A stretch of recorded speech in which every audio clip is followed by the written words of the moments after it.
Hello, Paul 251 students. We are going to talk today about confidence intervals using the z-statistic. So, when we do statistical inference using the standard normal distribution, we're relying upon these z-scores. And so far, I've already told you what they are, what they represent in terms of norming values to standard deviations under a curve. And we've also figured out how to convert z-scores into probabilities or percentages of observing certain cases. We also learned previously a general rule that plus or minus 2 z-scores generally have 95% of all observations falling within that range. Another way I can say this is saying that we can have a 95% confidence interval, or we can define a 95% confidence interval that contains all z-scores between plus and minus 2 generally, or more specifically between negative 1.96 and positive 1.96. This 95% confidence interval is then defined as an area where 95% of all observed values should occur or appear with infinite sampling. So if I know something about a population, like say its mean and its standard deviation, I can figure out the 95% confidence interval, or the range of values where 95% of the time in infinite sampling, I should observe values. Let's talk about this more concretely by using an example and asking the question here: what is the 95% confidence interval for POL 251 class news consumption? So this is the same example we used a few videos ago, where I talked about frequency distributions, probability distributions, and sampling distributions. And I gave a bit of a lay of the land about POL 251 class news consumption. I said that it has a population mean, or mu, of 5 days a week. I also said that this population has a standard deviation, or sigma, of 1.75 days.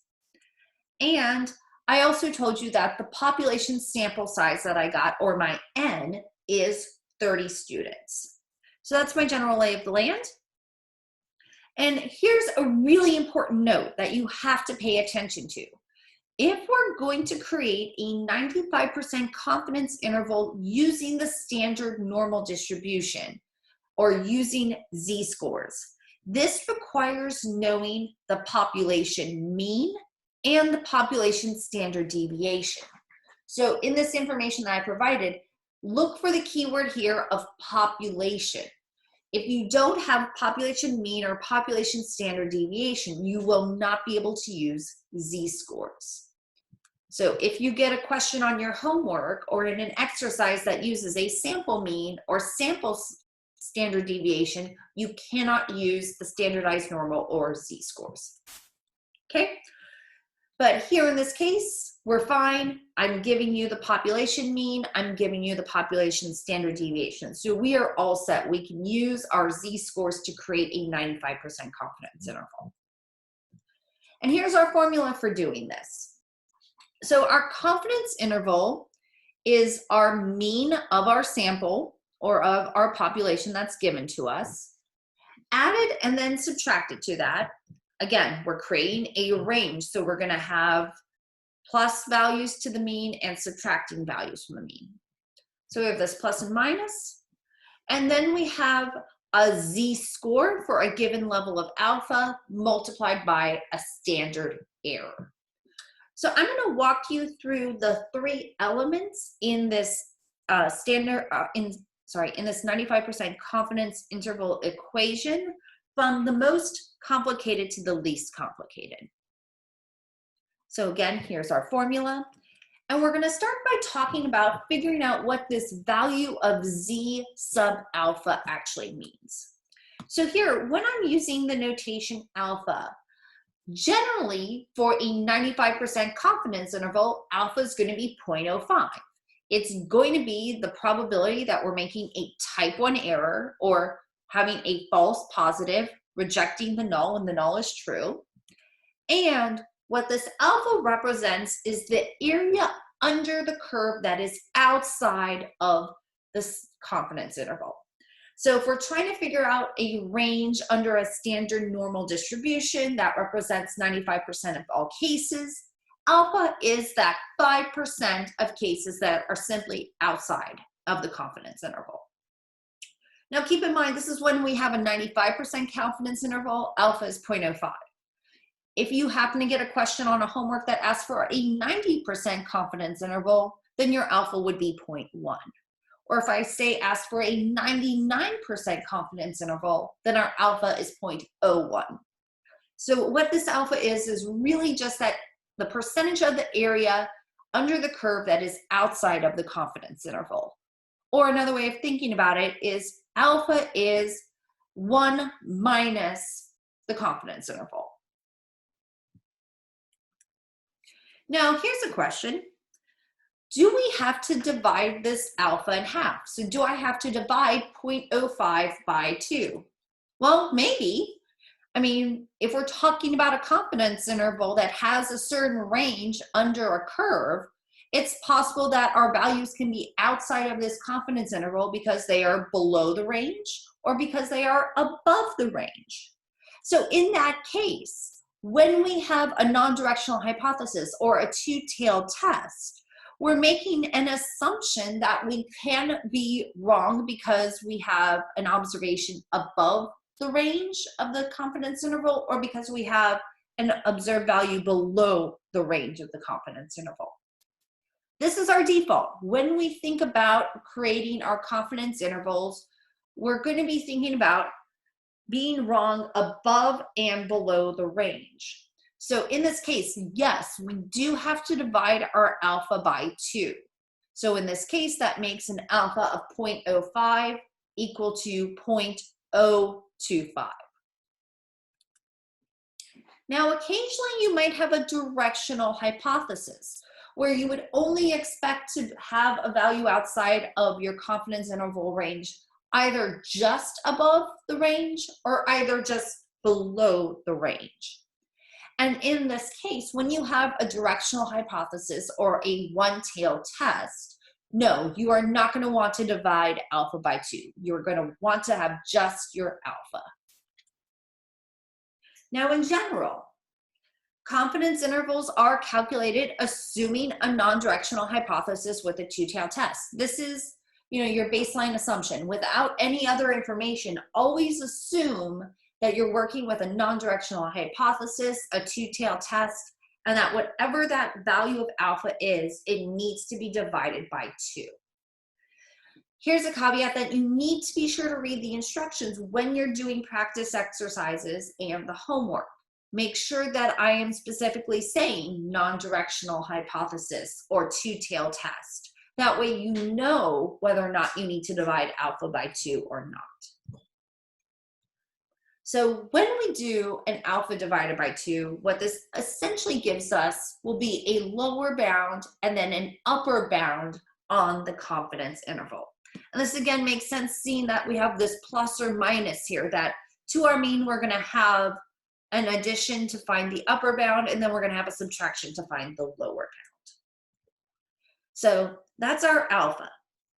Next, we're going to have to figure out what z of alpha actually is. So here, z sub alpha is going to be the z-score associated with an alpha of 0.05.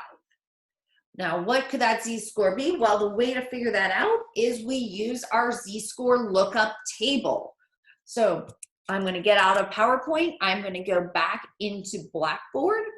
Under our week 12 materials, I'm going to go back to our handy z-table document. I'm going to open it up in a separate tab, make it nice and big so you can see what we're doing. So what we are looking for here is a bit of a reverse lookup. With our alpha, we have a certain probability that we're looking for. So we know the probability, but we need to figure out the z-score associated with that probability. In order to do this, we ignore the left column and we ignore the top row. We are looking at these values that are listed on the inside cells of the table. So if we know alpha is 0.05 and that we need to divide it by 2 for a two-tailed test, we're looking for an alpha or a probability of 0.025. And again, this makes sense because if we're thinking about our standard normal distribution, we're only seeing one side of the curve. And because our standard normal distribution is symmetric, if we're splitting our 0.05, half of it is going to be below, half of it's going to be above. So we're essentially looking in the middle here for the value of 0.025 or 2.5%, which is that alpha or the area we could be wrong outside of the curve. So I'm going to just go look through my numbers here and try to find 0.025. There's 0.02. There we are, 0.025. There we are. It's right there. I've highlighted it. So now that I've found my 0.025 probability for my alpha divided by 2, I need to figure out the z-score affiliated with it. So I'm going to now go back over and look at this far left column. And I see we have a z-score of negative 1.9. And then from this row, or sorry, from this column here, we have 0.06. So in our ones place, we have a 1. In our tenths decimal place, we have a 9. And in our hundredths decimal place, we have a 6. So 1.96.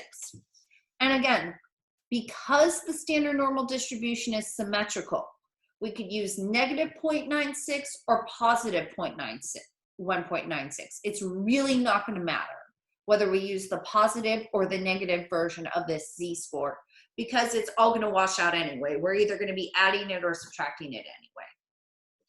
So for ease of use, I'm going to scroll down. So for ease of use here, I'm going to actually take this negative 1.96 and just make it positive. So if I go back to our slides, the z-score that is affiliated with an alpha 0.05 divided by 2 is 1.96 because above this value is 2.5% and then below negative 1.96 is also 2.5%. Cool, so we have now figured out our value for z. The next thing to figure out and calculate is the value of our standard error. And we use this, calculate this using population information because that's what's given to us. So here's our formula for standard error in the population. Its numerator is the standard deviation of the population, sigma, and its denominator is the square root of the number of our observations, or square root of n. So in our case here, we were told that our sigma is 1.75, and we were told that our n, or the number of cases in our population, is 30. So here my denominator is square root of 30. I figure that out as 5.48. So now I have a division of 1.75 divided by 5.48. And that is 0.32. And here I've rounded to the hundredths place just to keep it consistent with the z-lookup table score. So far we have a z of 1.96. We have a standard error, SE, of 0.32. The last piece we need here is the X bar value.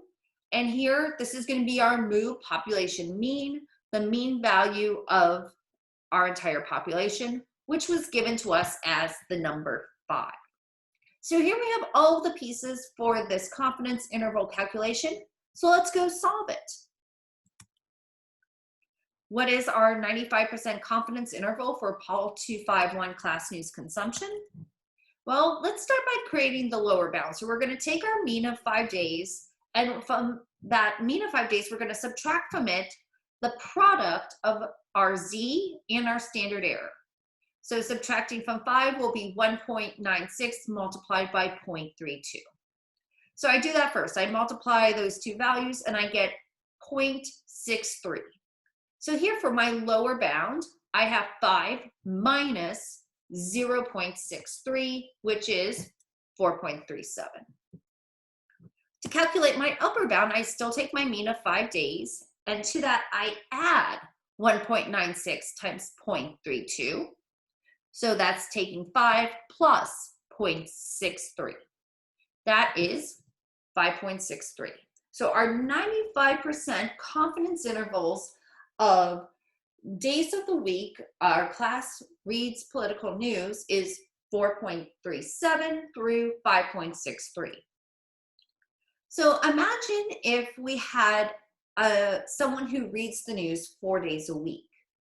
That person would fall outside of the 95% confidence interval of this population. The probability that someone who only reads the news 4 days a week coming from this sample is less than 5%. Same with someone who reads the news 6 days a week. There's a less than 5% chance that this person came from this population sample with this 95% confidence interval.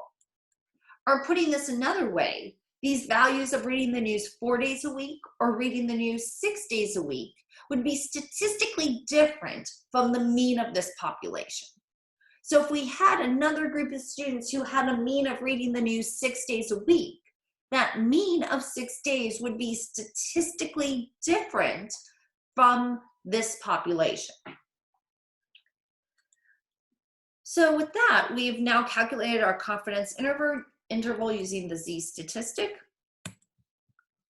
Now keep in mind a couple rules of the road to use the standard normal distribution and the z-scores for confidence intervals. First, we need information about the population mean mu and the standard deviation of the population sigma. We also need to have a large enough sample. And by large enough, I mean that we have to have at least 30 observations. If both of these criteria are not met, we cannot use the standard normal distribution.